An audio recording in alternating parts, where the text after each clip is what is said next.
Welcome, everyone, to the first ever Mazda Motorsports vodcast. Looking back on the summer of 2019 and the summer of Soul Red, Mazda Motorsports goes on a three-race tear, kicked off by a victory, their first ever in the DPi category, a 1-2 finish at Watkins Glen International. 7 days later, the team goes to Canadian Tire Motorsports Park and gets another 1-2 finish, and the run comes to a very exciting and very memorable close at Road America a few weeks later when the team scores their third straight victory. On today's show, we're going to be looking back at that first win that kicked it all off, round 6 up in New York, the Salem 6 Hours of the Glen at Watkins Glen International. Things that go into today's story include a late night premonition for Multimatic's Larry Holt telling him to get on a plane to go to a race he wasn't even scheduled to be at, a tumultuous first half of the 2019 season that left no one at Mazda Motorsports feeling good about what they'd accomplished so far, coupled with some poor practice results, but a track record and a multiple pole in qualifying. Throw in a dash of drama late in the race, and there you have your first victory of the 2019 season for Mazda Motorsports. So stick with us because we're going to talk to some drivers, we're going to talk to some engineers, and we are going to have a lot of fun reliving Mazda Motorsports scoring their victory at the Salem 6 Hours of the Glen coming up next. All right, so folks, as we were talking about, we are really grateful. We're really lucky to have two drivers from that victorious weekend at the Salem 6 Hours of the Glen from Mazda Motorsports, Team Yost, joining us. Oliver Jarvis was one of the drivers, the three drivers in that number 77 Mazda RT 24P, and Harry Tincknell shared driving duties in the number 55 Mazda RT 24. So we will start with Ollie Jarvis. You guys were victorious in New York. We're going to get into the whole weekend, but first of all, thanks for calling in. Understand you're back in England. How are things going for you? Thanks for calling in. I know. Thanks for having me. It's very strange. I think it's strange for everyone. At the moment, being back in the UK, I have to say, where I live, things are not too bad. The biggest change for me is my girls aren't at school. So I've gone from traveling around the world racing cars to daddy daycare 24/7. So it's been a big shock, but we're healthy, and that's the important thing. Yeah, absolutely. And Harry, same to you. Thanks for calling in. Thanks for being a part of this. We hope everything's going well and everyone's healthy where you're at right now. Thanks, man. Yeah, happy to be here talking about good times and looking forward to getting back and creating more good times in 2020 and beyond. I agree with that. I think everybody at Mazda Motorsports likes that attitude, and I know everybody in the IMSA WeatherTech Sports, heck, all of racing is ready for that attitude to be embraced. So, guys, in the opener, we talked a little bit about it. It was a huge weekend for Mazda Motorsports. This weekend at Watkins Glen that we're covering today kickstarted a historic 3-week stretch where you guys just went on a tear, scoring wins and back-to-back top 2 finishes, sweeps of the podium. Watkins Glen, Canadian Tire 7 days later, and then we go to Road America, and it's another victory for Mazda Motorsports. So when we look at some of the talking points, the 55, Ollie, we talked about you guys in the 77. It was you, Tristan, and Timo. And then Harry in the 55, it was you, Bomber, and Olivier Pla. Obviously, Pla and Bernard coming in to assist with the longer race, the 6 hours at the Glen. Oliver, when we look back on the weekend, you guys in the 77 set a track record, one of several that you did last season, it feels like, with that number 77, scoring the Motul pole. You outran the 2 Acura Team Penske's. That was a really great lap. It was only good by 0.2 of a second. It was still enough to get a track record. Did you know that you'd have the speed going into qualifying to run out front of the Acuras? Interestingly, up until I think just before qualifying, I'd been really unhappy with the car. Certainly on the 77 side, we were struggling a lot. I think the 2 cars had gone down slightly different routes in terms of setup. And, we were slightly out the window. And then we sort of made progress as the test went on. From memory, a lot of the testing was wet, but we got the car dialed in. And once we'd changed a few things and I got the car in the window, I knew we had a chance at pole. I didn't think we'd probably be as competitive as we were, but I knew the car was capable of it. So, to then stick it on pole was sort of a dream start to the weekend. Well, it's interesting that you say that. And then Harry, it's funny when we look back at the 55, I went and dug up some practice results. In practice 1, the 55 car was quickest by just under 1/10 of a second, or just over 1/10 of a second. I'm sorry. In practice number 2, the 55 was second fastest, about 0.8 of a second back. And then in P3, Ollie, it was finally your car in the 77 that went up to the front. The 55 fell to fourth. But Harry, the 55 seemed to be the quicker car of the weekend through practice. What in the practice sessions did you like about the car? And maybe more to Ollie's point, what were you still looking for? Do you know, it's interesting. Like, I think obviously that weekend there was so many emotions, and it's interesting how the brain works. Like, you know, my main memories of the weekend are really what happened in the race, and not so much in the build up. But I do remember, obviously it was wet at the start of the weekend, and I think we were dialed in, but we knew that it was going to be dry, so we weren't getting sort of too excited. And I think it was clear early on that the RT24P was really in the window. We were always at the top or near the top, whether it was a qualifying run or a race run. Qualifying didn't go so well for us, but I remember going into the race feeling confident because we obviously, the two Mazdas, you know, we share all the data and the videos and everything like that. And I think we sort of went back to the drawing board a little bit on the setup. And I believe we were quickest in the warm-up, and having adjusted just ever so slightly the setup from qualifying, and sort of put us in a good position going into the race. And then again, I believe that we actually started third instead of fourth because one of the Acuras had an issue beforehand. So even though the qualifying didn't go quite as well in our car, everything leading up to the race sort of went our way. And yeah, we were very confident going into the race that we had a car that could fight. So you guys talked about, when qualifying is over, Mazda's got the pole. The other car was scheduled to start fourth. Then there's the issue with the six, the Acura, I believe. They find a cut tire on pit lane right after the national anthem's over. They push the six back to pit lane. And then the 77, you guys were bringing them down to the green flag. That means the 55 gets bumped up to third right behind. So the two cars were lined up nose to tail, flying down into turn number one. The thing about Watkins Glen and the Salem 6 Hours this year was the opening hour, it felt like, was just marred by cautions. And Ollie, you had to just keep nailing that start because the green flag flies, they head up the S's. Then there's that big incident with Tommy Milner in the Corvette, and Ben Keating gets involved, and it's a full course yellow. You guys cycle around, they clean up the track. Then we go back to green, and I think it's 2, maybe 3 laps later, the 31 has an issue and cuts a rear tire and takes the 5 off course. And then there's another full course yellow. And so it just felt like that race took forever to get going. Ollie, on your side of things, you just have to keep being perfect on restarts. What was that like? And what was the team telling you through that first 45 minutes that seemed to have never ended? When you're in the lead, you're always hoping that it's just a nice, simple, clean race. So the last thing you want is restarts because it bunches the field back up. You know, and turn one's always dangerous after a restart or at the start of a race. But especially at Watkins, after turn one, you've got that long toe up the hill. You know, the Penske's were more than capable of getting a toe and a run on us and overtaking into the chicane. So every time the restart, I had to be perfect, but I had to do something different every time. You know, whether it be go early or try and catch them slightly off guard. So, you know, for me, the restarts added that little bit of pressure. But I knew that as long as I got my strategy right, that hopefully, as long as I can maintain the lead into the bus stop, then I'd be fine from there on, because the car was, you know, I'd already seen within a few laps, the car was handling perfectly. You know, the pace was there. So the only danger was really them restarts. But fortunately, they went well, managed to stay out of trouble. And, you know, once that sort of period of the race, we got past it, it was then just flat out for the next few hours for me. Right. And Harry, when I go back and watch the race replay, I think it's after that second restart when there's the issue with the 31 and the 5 and you guys finally get back growing green again. You and Ricky in the 7 have just an absolute battle coming up through the S's and then down the short chute to the bus stop. You really being aggressive with the 7 to try to get around. Was that a team order? Did you just think you had the car to beat the 7? Talk to me about those restarts and gunning for the 7 every time. Yeah, it was. Just knew we had a fast car and just trying to get past as quickly as possible, really. But we had a good battle, but it was always really fair of Ricky, and you know, he's a top driver, and I knew that, you know, I was never going to take any huge risks, but at the same time, like, I knew I could fight him hard but fairly. I nearly had him at the start.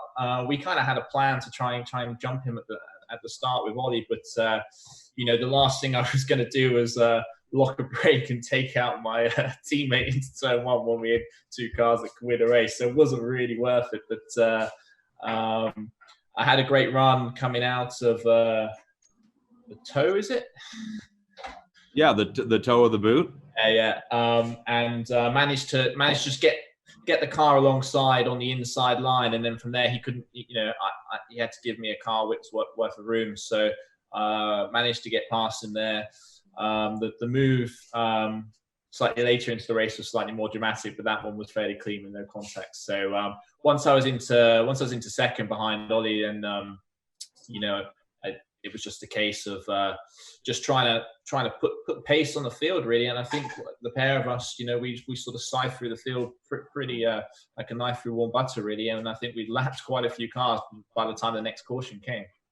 Well, I love how you and Ollie, I don't know if you agree or disagree in what you've seen of the replay, but I love how Harry's over here saying, I didn't want to take too many big risks. Man, you were making moves on some of those restarts, trying to get on the inside of the 7, that even though I know how the race ended, I'm holding my breath watching the replay because, man, you were making some moves, brother, is all I'm going to say. Is that fair?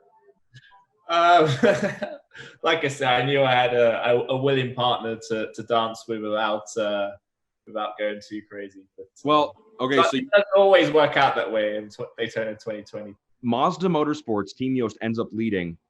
Do either one of you know how many laps the two cars added up to lead when this race was all said and done? Not a clue.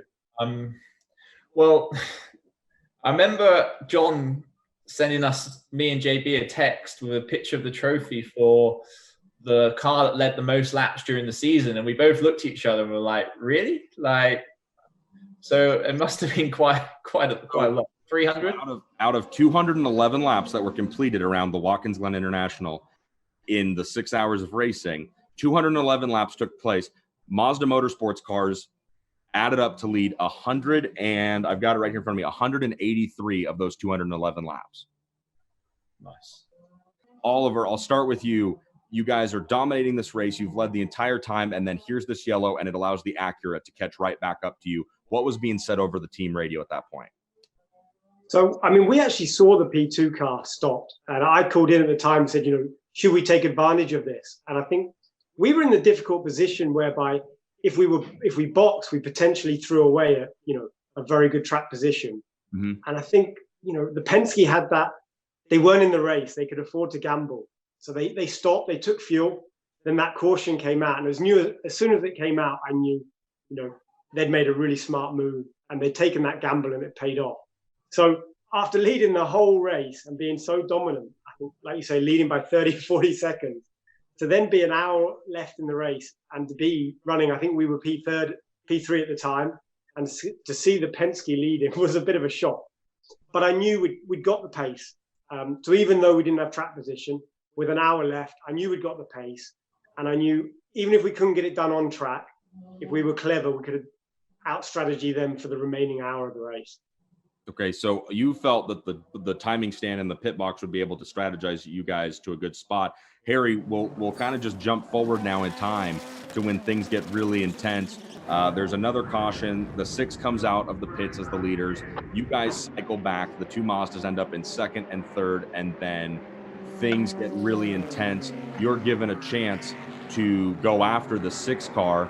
And as I understand it, as it's been told to me, Ollie, you were back there in third, hollering, give me a chance, give me a chance. But Harry, you were right there behind the 6. There was the whole issue of the 6 getting around you guys under caution after the wave around when Juan didn't go. Harry, you restart in second. Ollie, you're right there behind him in third. And then we're flying down into the boot. Harry, I was told that you were told over the radio, hey, you better make something happen or we're going to give the other car a shot. Talk me through that lap preceding the pass on Montoya. Yeah, it kind of, that was the crescendo of, a crazy sort of little period in the race. Like what he said, there was an opportunity to box. We were in the situation where actually at that point until the yellow, I remember I was quite nervous getting in the car because it was the last 2 stints. It was there for me to go and win. And up until that point, we knew that we weren't going to fight each other. So it was kind of a Sunday afternoon drive to the finish at that point with a big lead. And then all of a sudden, I kind of knew it was coming. But but caution comes out, and yeah, so we're under caution with Montoya already pit. He cycles to the front. I'm P2, Ollie's P3, and then my spotter, Chris Long, brother of Tom, as we know, who's been an absolutely outstanding spotter from the 55 car for the last couple of seasons. We get to the stage in the yellow caution period where it comes to the P cars to go to the front, and Montoya doesn't go, and Chris is absolutely adamant, pass him 100%. And we, one of the things that, you know, we'd been ultra cautious on, and just I guess just reading the rules over and over again, just to know every procedure, so that instead of us maybe in the past being ones that don't capitalize on those situations, being the one, you know, the team that makes the most of it. So I just blindly trust Chris, and I pass him, and I go to the lead of the race behind the safety car, and then one just kind of very just casually just passes me back by the start finish line, and they're absolutely adamant, you know, it's a penalty. And so at that point, I'm being told on the radio, don't fight on the restart. There's no point in taking any risk. He's getting the penalty. IMSA know about it. So I didn't. So just cruised around for 5-6 laps. One saving a lot of fuel. I'm just saving fuel behind him, just not even trying to pass him because he's coming in the pits. And then I get the call that you don't want to hear, saying he's not getting a penalty. You've got to pass him for the win. I'm like, bloody hell. Okay. So yeah. So I think one of the big strengths of the RT24P is the aerodynamics, and that obviously clearly shows at Watkins Glen. But when you have a car that is very aero dependent, when you get in the dirty air, you can lose potentially more than our rivals. And I think we saw early in the race, you know, Tristan was getting held up massively by one of the Cadillacs. Just so difficult to pass around here, and especially when you have a super fast guy who's very wily old cat like Juan Pablo. He wasn't making it easy, and I had a few runs, but he always sort of defended hard. And then I think Larry had said to me, you know, he was getting pressure to let the 77 car go, and I was going to have to sort of make it in the next couple of laps. And so I was trying as hard as I couldn't find a way through. And then I think literally coming down into the toe of the boot, he said it's now or never. Otherwise, you know, Ollie's saying he can pass him. So you know, end of this lap, let Ollie through, and I got a really good run out the toe. And I was still a little bit behind him, which in a way was quite good, because every time I was close, he would just defend super hard, and there was nowhere for me to go around the outside. And you see on the video, I kind of have a look, and then I come back in, and then I go, do you know what? Let's just send it and see what happens. And I just knew if I could get alongside and kind of just get my door to door, then I should be okay. And you know, generally in racing, when you make the 100% committed move, it's a lot better than making the 95% commitment, and then that's where it all goes wrong at the apex. And so there was no doubt in my mind it was fully committed move. Just sent it down the inside. We touched at the apex, but managed to get through, and it was a good position for me in terms of, like, I knew I could just focus on trying to pass Juan Pablo and not having to worry from behind. And then once I got through, it was maybe 6 or 7 laps until the stop. So it was just head down. I didn't know how much fuel Juan had managed to save, so it was important to build a gap, so secure it in the last pit stop. So, well, and then Oliver, you guys are back there watching in the 77. You, as a racing driver, have every right to want your shot to go after the leader. You see Harry dive bomb down in the heel. Be honest with me, and it all ends good, so you don't have to worry. But did you think he was going to make that pass stick on the Acura? Be honest with us. Unfortunately for me, I got held up the corner before, so I'd spent the last 10 laps sat on the, right behind them, waiting for something to happen. And as this unfolded, I'd got held up, so I wasn't as close as what had been the whole sort of 10 laps prior to that. So I must admit, I was surprised when Harry made that move, because he was quite far back at the time. And unfortunately for me, Had I been on his tail, I would have been able to cut back and overtake both of them. But I got to say, it was a great move. He sent it down the inside. It was risky, but it paid off. And they're the sort of moves that you need to make to win races sometimes. And in the situation we were in, with the two cars together, it was one of those where, as long as he didn't unnecessarily take anyone out or do anything stupid, it was worth the risk to go and win the race. So absolutely. And then absolutely fantastic move from his side. And then the 55 gets around, Harry gets around the 6, Ollie, and then there's that little bit of rough run off the exit of the corner. The rear trunk the rear wing section gets damaged. There's body work. What did you see from your perspective, and how concerned were you that the 55 may put debris down or may not be able to finish from where you were running? So this was my big concern. I mean, when that all unfolded, the 55 had quite a lot of damage. And, once the race got going again and we were running second, I caught up to the 55 quite quickly. And, I'd sort of been under the impression that he was really struggling with the damage. And there was a lot of concern on the 77 side of the garage that if that bodywork was to come off, for example, going up the S's up the hill, that we could actually take both cars out of the race. Mm-hmm. So I know our side of the garage were having a discussion. Does it make sense to swap the cars around and then we can swap back again at the end of the race? Even though from the outside this looked like an easy 1-2, I think because we hadn't won a race before, there was that, are we really going to throw it away now? 1-2, could something still go wrong? And then to add to the drama, I started to get a misfire on my car. And, we were holding station 1-2, but I was very concerned that the misfire was going to get worse. And actually, the 55 might lose bodywork and get called in, or they might have a puncture. And then if we'd held up too much, we might have given sort of Montoya the opportunity to come back past. So I was getting a little bit nervous, thinking I'd rather run flat out, just get the car as far as it can go in case this issue gets worse. Fortunately, we were okay. Yeah. Both cars made it to the finish. But I think from the outside, we were so dominant.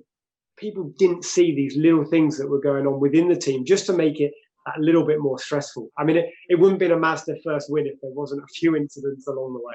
Well, I was gonna say both you, Ollie, and Harry are fairly new to the Mazda Motorsports family, but I'm sure you share the same heart as all the fans and crew and team and lovers of Mazda, and that is things always start really, really good, but they never seem to end that well.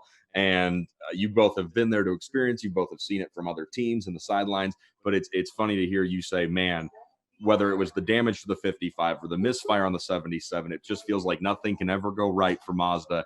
And as a longtime lover and fan of the team and the brand, I agree with your sentiment completely that something always seems to go wrong. But the good news is, this day in June in Watkins Glen, New York, nothing did end up going wrong.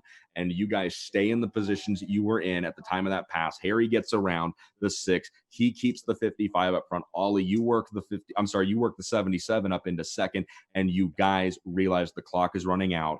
The laps are winding down, and 6 hours of racing is about to be complete. And Mazda is actually going to get to go back to victory lane and stand on the top step of the podium. Harry, you're behind the wheel. Your Mazda RT24P is screaming around the track for that final lap inside that race car. You're the only person that knows what it felt like. You had people like John Doonan and Larry Holt in your ear coming to that finish line, knowing the year you guys have had, the career Mazda has had in IMSA competition, that drought is about to come to an end, and you are going to be the car that scores that first victory. What did it feel like on that last half lap coming around Watkins Glen?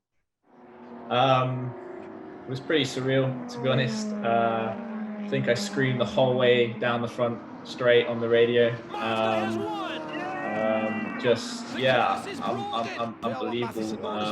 To be honest, a lot of the time, the best place to be in that situation is in the driving seat. When you're out the car, on the stand, you're just thinking about everything that could go wrong.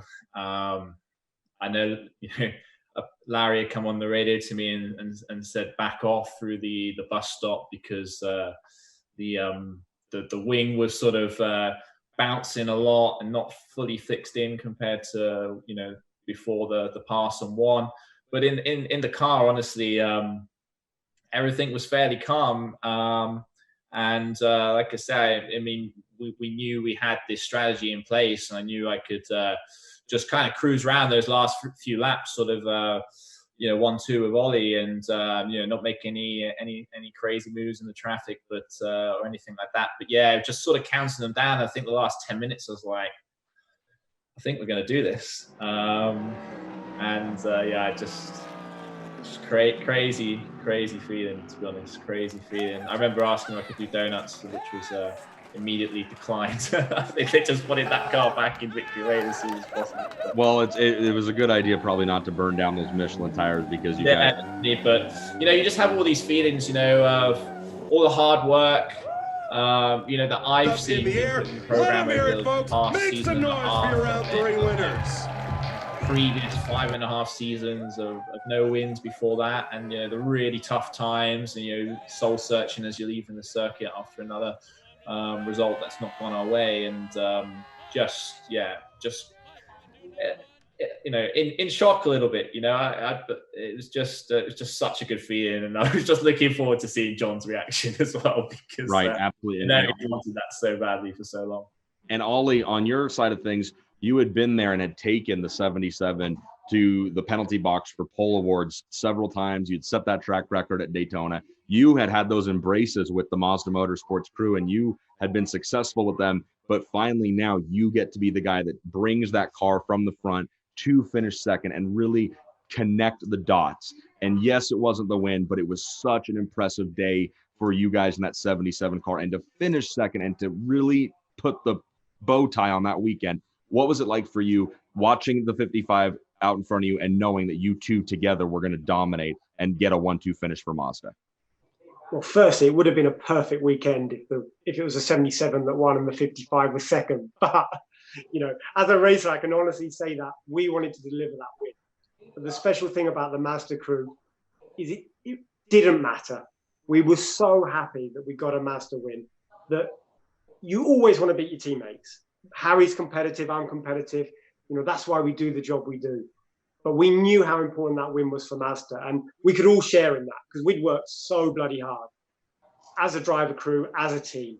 And we knew what this meant, turning up to the racetrack every weekend, week in, week out, and looking at John Doonan's eyes and seeing what he'd put into the project. And, that wouldn't have eluded us if we go back to Laguna Seca the year before. I mean, the win was on the cards, and it always seemed something just went wrong. But to be able to cross that line, and there was that tinge of disappointment. I'm not going to lie. I'd be a liar if I sat here and said, I didn't want to win that race. But more importantly, I wanted a Mazda to win that race. Right. And it was such a special feeling to get out of the car and to go celebrate with the crew, celebrate with John, because that wasn't a year and a half worth of hard work. That was 2 years for us. But for John, I can't even think, that's what, 6, 8, 10 years of his life dedicated to that program. And I'll never forget his reaction behind the podium. He was on the phone and he was certainly emotional, as you'd expect. Mm-hmm. But he was ecstatic for everyone. And it's a feeling I'll never forget, I have to be honest. Absolutely. Well, guys, I'll tell you what, I hate it because we could sit here and talk about every lap and every hour of that race and really go into some serious detail. But I think this has been a lot of fun to look back on this. And I appreciate both you guys calling in. It's a lot of fun to relive these wins and these moments for Mazda Motorsports. We're going to do it again shortly when we look back on the victory that took place just 7 days later at Canadian Tire. But Harry, obviously, congratulations, you and the 55 scoring that win at Watkins Glen. And then Ollie, you guys setting another track record, scoring another Motul Pole Award, helping dominate that race and finishing second. Both of you guys did phenomenal. And we are really, really grateful for you to spend some time with us today. Thank you very much for having us.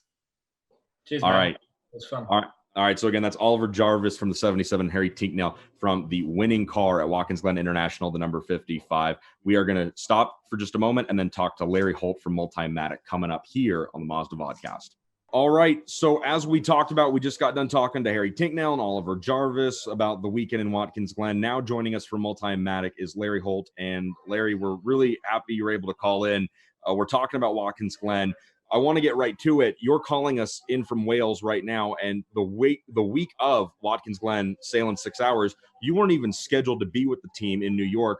But I've been told that something came to you in the night. You had a premonition of sorts, and you booked a last-minute flight over to New York. Tell me about what you saw, what you felt, why you came to New York. Yeah, that's all true, actually. And I mean, there's a lot more to it. It's not like I have, premonitions all the time, or that I even really kind of believe in that kind of stuff. I kind of don't. I'm an engineer, so I believe in what I see and what I know and what happens. But a lot of you probably know all of the background and the many years that being involved with the Mazda program, all the way back to the Lola days, and the D, and even before that, actually, with the with their street stock RX-8 program, and then the tube frame RX-8 cars, and then the diesels, and then the diesel prototype that we were heavily involved with the Lola diesel, and then the Lola 4-cylinder petrol engine, and then ultimately the DPi, which we developed, initially in conjunction with Riley.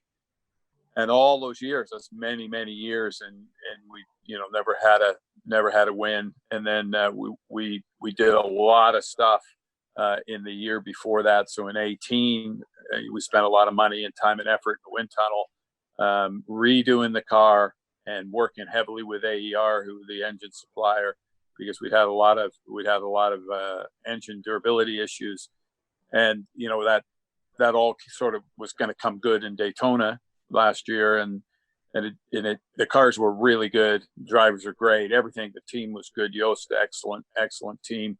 We brought in our engineering. Yost had done the race engineering, we'd done the performance engineering the year before, and then we brought in the race engineering in 2019 to boost it up a little bit more. And so we had big hopes, and we had all kind of engine issues, and that, Daytona wasn't what it was supposed to be. Then we got to Sebring, and we had a number of other issues, and it rained, and, we had some off-track excursions, and I couldn't use so I had Lena Gade. I brought Lena in. She was race engineering 77 car.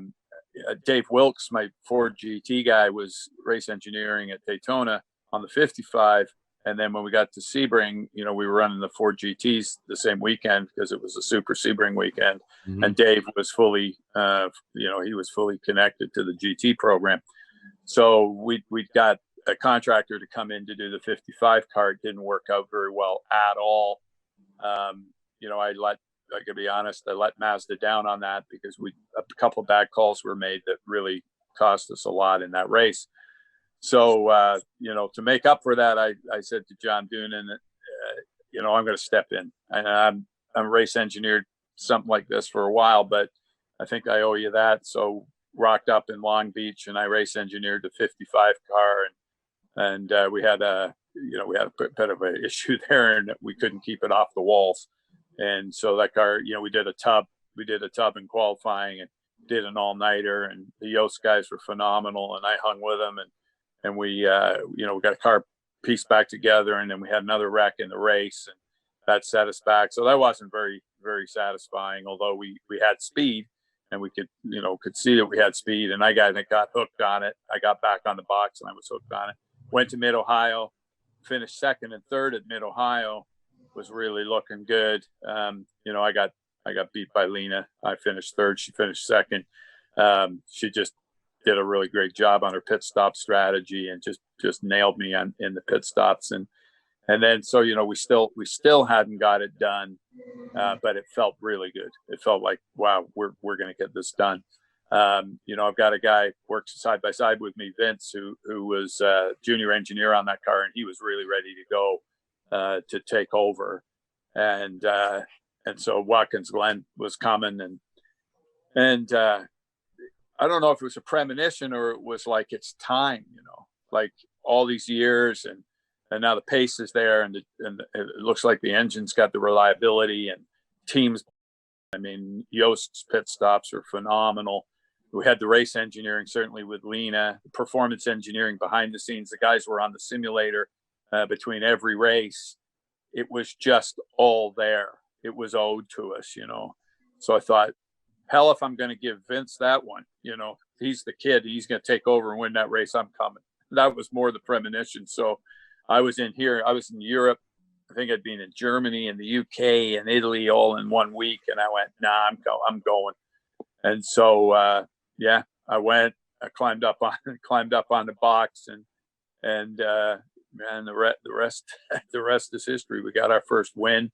And in fact, we finished 1-2 and cars had the pace, had a few dramas towards the end, but nothing that was gonna slow us down. And then, Harry and Ollie are just the best. We had them in at the end, those two guys. Our biggest challenge was just stopping them two guys from beating each other up. So yeah, sort of a premonition. I said to John, he goes, "You coming?" I go, yeah, I'm coming. I can't do 2 races and not win. And then, I just had this feeling it's coming good at Watkins Glen. Call that a premonition, call that whatever, just that it was owed to us. And so, yeah, I rocked up and we got it done. Right. It was awesome. And then you kind of teased it already in that answer, talking about, hey, just don't wreck each other. Don't take each other out. We have footage of a drivers only meeting with you and John Doonan back behind the pit stalls right after warm up before the race. Do you remember that meeting? Oh yeah, I remember that meeting like it was yesterday. It was a John meeting. Doonan called the meeting, and I said, "Look, I want to talk to the drivers because," and I don't like those kind of meetings. I mean, there's a certain arrogance. There's a kind of an arrogance and a kind of a, you don't want to be having a meeting saying, "Hey, look, at the end of this 6-hour race, if we're running 1-2, we don't want to race each other." As soon as you say, at the end of this race, we're going to be running 1-2, if we're running 1-2 at the end of this 6-hour race, let's not race each other. You're almost jinxing it. Yeah. Because you're just being arrogant. You're being, it's just not the right thing to do. But in the end, it is the right thing to do because we had so many reasonably close, good results at that point in time. And we were running really well and we qualified really well. And everybody was quite confident. Although being confident again in endurance racing is usually a way to hell. But in this particular case, we just didn't. Those guys are hugely competitive, and Jarvis and Tincknell, those are 2 of the best endurance drivers in the world. We're very lucky to have them on board. I mean, we got all those guys. We got Pla, we got all these fantastic drivers in those cars. And, Harry and I have been working together for quite a long time on the Ford GT program. And, Jarvis, his track record speaks for itself. And we have had cases of those guys, during races where where they were kind of racing against each other. It happened. I mean, we weren't sort of going, oh, this could happen. Those guys, they'll race each other. And I wouldn't want it any other way. You don't want guys who don't want to win. Those guys want to win, even if it's like winning against their teammate. Nobody wants to back down. But John wanted to make a point. He didn't want that to happen, and he didn't want us to get in trouble. So we had the famous meeting, yes. And there was a cameraman at that famous meeting. I also an uncomfortable situation because that can make you, if it all goes wrong and we DNF, and there's a piece of video somewhere showing us being arrogant enough to say, hey, this is how we're going to sort it out at the end of this. We're going to have team rules and team orders, and we're going to go, and it just looked like if it all goes wrong. So anyway, there was a cameraman there, and yes, and all that went down, and we made a fairly strong speech to the guys that, if we are in that position and we're, less than a pit stop or a pit stop from the end, and it looks like we've got it in hand, we're not going to race each other. It's just like Larry Holt and everybody at Multimatic and Mazda Team Yost drew up. It was a beautiful pass. 43 minutes remaining. Tincknell gets around. Jarvis gets by a little bit later. And then together you guys go and score Mazda's first victory in DPi and their first victory in prototype racing in a very long time. And to make matters even sweeter, it was a 1-2 finish that would kick off an incredible run of races. Larry, you played a pivotal role in that weekend and in all of that 2019 season, man. We appreciate what you do for Mazda Motorsports. We appreciate you taking the time to talk us through it, man. And I don't want to keep you from doing anything else for much longer. So thanks so much for being a part of this. Hey, it's my pleasure to recreate. I got nothing else going on now. We're not actually at racetracks, so we may as well talk about all our past glories at racetracks until we make the next ones. I'm not the kind of guy that lives in the past, but right now we got nothing else. So, and I'm not into all that esport because I'm not a driver. That's great for those driver guys, but we don't build virtual cars. We build real cars. So I can't wait to get the real cars back on the track. Larry Holt, I love you. If I could have a show with just you, I would, but I don't think they would let me. Thank you so much for calling in, man. Be good. No, my pleasure, man. My pleasure. We can't wait to see you back at a racetrack. Be good, brother. See you there. Okay, man. All right. Well, this has been a lot of fun today, folks, and I'm super grateful all of you could join us and tune in for the first ever Mazda Motorsports vodcast. This is something really cool. I'm glad Mazda Motorsports has put it out. I'm really grateful they've even asked me to kind of walk you and talk you through all of it. We got to talk to Harry Tincknell from that number 55 car. We got to talk to Oliver Jarvis from that pole-winning number 77 car that ran second. It's been a lot of fun reliving that weekend at Watkins Glen International. The good news is it's not over, though. Just 7 days later, Mazda goes back-to-back with a 1-2 finish at Canadian Tire Motorsports Park in Bowmanville, Ontario. We're going to talk about that with a few other drivers next week. And then we talk about that third win in a row at Road America in Elkhart Lake, Wisconsin. So stay tuned to Mazda Motorsports on all of their social channels because we're going to be putting more of these really cool behind-the-scenes vodcasts out over the next couple of weeks. For everyone at Mazda Motorsports, I'm Tony LaPorta saying thanks for watching, and we'll see you down the road.